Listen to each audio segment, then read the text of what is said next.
بسم اللہ الرحمن الرحیم۔ السلام علیکم۔ آج میں آپ کو 5ویں روزے کی 5 وقت کی نماز کے بعد پڑھنے کے وظائف بتاؤں گا۔ اس ماہ رمضان میں کوئی بھی لمحہ بغیر عبادت کے نہ گزر جائے۔ ہمیں چاہیے کہ اس پورے مہینے کے روزے رکھیں اور زیادہ سے زیادہ قرآن شریف کو اس مہینے میں پڑھنے کی کوشش کریں۔ اس کو پڑھنے کا بے انتہا ثواب ہے اور روزے میں ہر وقت چلتے پھرتے اللہ کا ذکر کریں۔ عبداللہ بن عمر رضی اللہ عنہ حضور صلی اللہ علیہ وسلم نقل کرتے ہیں کہ روزہ اور قرآن شریف دونوں بندے کے لیے شفاعت کرتے ہیں۔ روزہ عرض کرتا ہے کہ یا اللہ، میں نے اس کو دن میں کھانے پینے سے روکے رکھا، میری شفاعت قبول کیجیے۔ اور قرآن شریف کہتا ہے کہ یا اللہ، میں نے رات کو اس کو سونے سے روکا، میری شفاعت قبول کیجیے۔ بس دونوں کی شفاعت قبول کی جاتی ہے۔ حضور صلی اللہ علیہ وسلم کا ارشاد ہے کہ خود حق تعالی شانہ اور اس کے فرشتے سحری کھانے والوں پر رحمت نازل فرماتے ہیں۔ کس قدر اللہ جل شانہ کا انعام و احسان ہے کہ روزے کی برکت سے اس سے پہلے کھانے کو، جس کو سحری کہتے ہیں، امت کے لیے ثواب کی چیز بنا دیا اور اس میں بھی مسلمانوں کو اجر دیا جاتا ہے۔ بہت سی احادیث میں سحری کھانے کی فضیلت اور اجر کا ذکر کیا گیا ہے۔ نبی کریم صلی اللہ علیہ وسلم کو جب کوئی سخت امر پیش آتا تھا تو نماز کی طرف فوراً متوجہ ہوتے تھے۔ نماز اللہ کی بڑی رحمت ہے، اس لیے ہر پریشانی کے وقت میں ادھر متوجہ ہو جانا گویا اللہ کی رحمت کی طرف متوجہ ہو جانا ہے۔ وہاب بن منبہ کہتے ہیں کہ اللہ تعالیٰ سے حاجت نماز کے ذریعے طلب کی جاتی ہیں، اور پہلے کے لوگوں کو جب کوئی حادثہ پیش آتا تھا وہ نماز ہی کی طرف متوجہ ہوتے تھے۔ جس پر بھی کوئی حادثہ گزرتا وہ جلدی سے نماز کی طرف رجوع کرتا۔ کہتے ہیں کہ کوفہ میں قلی تھا جس پر لوگوں کو بہت اعتماد تھا۔ امین ہونے کی وجہ سے تاجروں کا سامان، روپیہ وغیرہ بھی لے جاتا۔ ایک مرتبہ وہ سفر میں جا رہا تھا، راستے میں ایک شخص اس کو ملا، پوچھا کہاں کا ارادہ ہے؟ قلی نے کہا فلاں شہر کا۔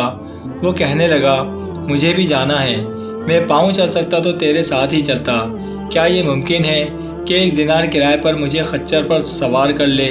قلی نے اس کو منظور کر لیا، وہ سوار ہو گیا۔ راستے میں ایک 2 راہ ملا، سوار نے پوچھا کدھر کو چلنا ہے؟ قلی نے شارع عام کا راستہ بتایا۔ سوار نے کہا یہ دوسرا راستہ قریب کا ہے اور جانور کے لیے بھی سہولت کا ہے کہ سبزہ اس پر خوب ہے۔ قلی نے کہا میں نے یہ راستہ دیکھا نہیں۔ سوار نے کہا میں بارہا اس راستے سے چلا ہوں۔ قلی نے کہا اچھی بات ہے، اسی راستے کو چلے۔ تھوڑی دور چل کر وہ راستہ ایک وحشت ناک جنگل پر ختم ہو گیا جہاں بہت سے مردے پڑے تھے۔ وہ شخص سواری سے اترا اور کمر سے خنجر نکال کر قلی کے قتل کا ارادہ کیا۔ قلی نے کہا ایسا نہ کر، یہ خچر اور سامان سب کچھ لے لے، یہی تیرا مقصود ہے، مجھے قتل نہ کر۔ اس نے نہ مانا اور قسم کھا لی کہ پہلے تجھے ماروں گا پھر یہ سب کروں گا۔ اس نے بہت عاجزی کی مگر اس ظالم نے ایک بھی نہ مانی۔ قلی نے کہا اچھا مجھے 2 رکعت آخری نماز پڑھنے دے۔ اس نے قبول کیا اور ہنس کر کہا جلدی سے پڑھ لے۔ ان مردوں نے بھی یہی درخواست کی تھی مگر ان کی نماز نے ان کو کچھ بھی کام نہ دیا۔ اس قلی نے نماز شروع کی، الحمد شریف پڑھ کر سورت بھی یاد نہ آئی۔ ادھر وہ ظالم کھڑا تقاضا کر رہا تھا کہ جلدی ختم کر۔ بے اختیار اس کی زبان پر یہ آیت جاری ہوئی، اَمَّن یُجِیبُ الْمُضْطَرَّ۔ یہ پڑھ رہا تھا اور رو رہا تھا کہ ایک سوار نمودار ہوا جس کے سر پر چمکتا ہوا خود یعنی لوہے کی ٹوپی تھا۔ اس نے نیزہ مار کر اس ظالم کو ہلاک کر دیا۔ جس جگہ وہ ظالم مر کر گرا آگ کے شعلے اس جگہ سے اٹھنے لگے۔ یہ نمازی بے اختیار سجدے میں گر گیا، اللہ کا شکر ادا کیا۔ نماز کے بعد سوار کی طرف دوڑا، اس سے پوچھا کہ خدا کے واسطے اتنا بتا دو کہ تم کون ہو، کیسے آئے؟ اس نے کہا میں اَمَّن یُجِیبُ الْمُضْطَرَّ کا غلام ہوں، اب تم مامون ہو، جہاں چاہے جاؤ۔ یہ کہہ کر وہ چلا گیا۔ درحقیقت نماز ایسی ہی بڑی دولت ہے کہ اللہ کی رضا کے علاوہ دنیا کے مصائب سے بھی اکثر نجات کا سبب ہوتی ہے اور سکون قلب تو حاصل ہوتا ہی ہے۔ ابن سیرین رحمۃ اللہ علیہ کہتے ہیں کہ اگر مجھے جنت کے جانے میں اور 2 رکعت نماز پڑھنے میں اختیار دے دیا جائے تو میں 2 رکعت ہی کو اختیار کروں گا، اس لیے کہ جنت میں جانا میری خوشی کے واسطے ہے اور 2 رکعت نماز میں میرے مالک کی رضا ہے۔ حضور صلی اللہ علیہ وسلم کا ارشاد ہے بڑا قابل رشک ہے وہ مسلمان جو ہلکا پھلکا ہو، یعنی اہل و عیال کا زیادہ بوجھ نہ ہو، نماز سے وافر حصہ اس کو ملا ہو، روزی صرف گزارے کے قابل ہو، اس وقت صبر کر کے عمر گزار دے، اللہ کی عبادت اچھی طرح کرتا ہو، گمنامی میں پڑا ہو، جلدی سے مر جائے، نہ میراث زیادہ ہوں نہ رونے والے زیادہ ہوں۔ حضرت عبداللہ بن عمر رضی اللہ عنہ نبی کریم صلی اللہ علیہ وسلم کا یہ ارشاد نقل کرتے ہیں کہ اسلام کی بنیاد 5 ستونوں پر ہے۔ سب سے اول لا الہ الا اللہ محمد الرسول اللہ کی گواہی دینا، یعنی اس بات کا اقرار کرنا کہ اللہ کے سوا کوئی معبود نہیں اور محمد صلی اللہ علیہ وسلم اس کے بندے اور رسول ہیں۔ اس کے بعد نماز کا قائم کرنا، زکوٰۃ ادا کرنا، حج کرنا اور رمضان المبارک کے روزے رکھنا۔ یہ 5 چیزیں ایمان کے بڑے اصول اور اہم ارکان ہیں۔ نبی کریم صلی اللہ علیہ وسلم نے اس پاک حدیث میں بطور مثال کے طور پر اسلام کو ایک خیمے کے ساتھ تشبیہ دی ہے جو 5 ستونوں پر قائم ہوتا ہے۔ بس کلمہ شہادت خیمے کی درمیانی لکڑی کی طرح ہے اور بقیہ چاروں ارکان بمنزلہ ان 4 ستونوں کے ہیں جو چاروں کونوں پر ہوں۔ اگر درمیانی لکڑی نہ ہو تو خیمہ کھڑا ہو ہی نہیں سکتا، اور اگر یہ لکڑی موجود ہو اور چاروں طرف کے کونوں میں کوئی سی لکڑی نہ ہو تو خیمہ قائم تو ہو جائے گا، لیکن جس کونے کی لکڑی نہیں ہوگی وہ جانب ناقص اور گری ہوئی ہوگی۔ اس پاک ارشاد کے بعد اب ہم لوگوں کو اپنی حالت پر خود ہی غور کر لینا چاہیے کہ اسلام کے اس خیمے کو ہم نے کس قدر قائم کر رکھا ہے، اور اسلام کا کون سا رکن ایسا ہے جس کو ہم نے پورے طور پر سنبھال رکھا ہے۔ اسلام کے 5 ارکان نہایت اہم ہیں، حتیٰ کہ اسلام کی بنیاد انہی کو قرار دیا گیا ہے۔ ایک مسلمان کے لیے بحیثیت مسلمان ہونے کے ان سب کا اہتمام نہایت ضروری ہے، مگر ایمان کے بعد سب سے اہم جز نماز ہے۔ حضرت عبداللہ بن مسعود رضی اللہ عنہ کہتے ہیں کہ میں نے حضور صلی اللہ علیہ وسلم دریافت کیا کہ اللہ جل شانہ کے ہاں سب سے زیادہ محبوب عمل کون سا ہے؟ ارشاد فرمایا کہ نماز۔ میں نے عرض کیا اس کے بعد کیا ہے؟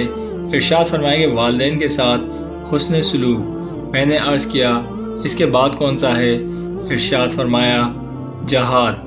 ملا علی قاری رحمۃ اللہ علیہ فرماتے ہیں کہ حدیث میں علماء کے اس قول کی دلیل ہے کہ ایمان کے بعد سب سے مقدم نماز ہے۔ دین کا تیسرا رکن روزہ ہے۔ ہمیں چاہیے کہ روزے کا بہت اہتمام کریں۔ حضور صلی اللہ علیہ وسلم کا پاک ارشاد ہے کہ روزہ آدمی کے لیے ڈھال ہے جب تک اس کو پھاڑ نہ ڈالے۔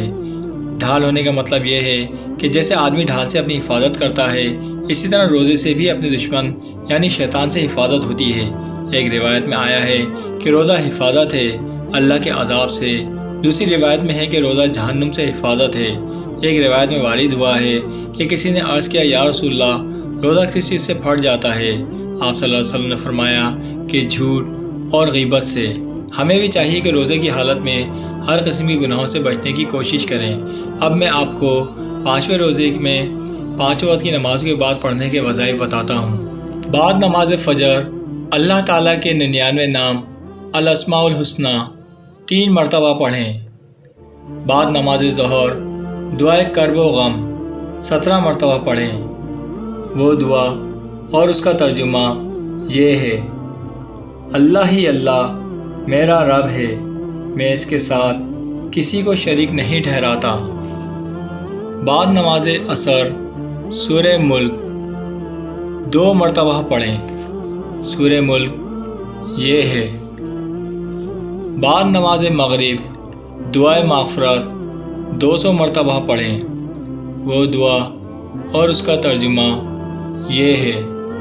ترجمہ: میں اللہ سے گناہوں کی معافی مانگتا ہوں جس کے سوا کوئی معبود نہیں، وہی زندہ رہنے والا اور کائنات کو تھامنے والا ہے، اور میں اسی کی طرف رجوع کرتا ہوں۔ اور بعد نماز عشاء صلاۃ و تسبیح 4 رکعت نفل نماز پڑھیں۔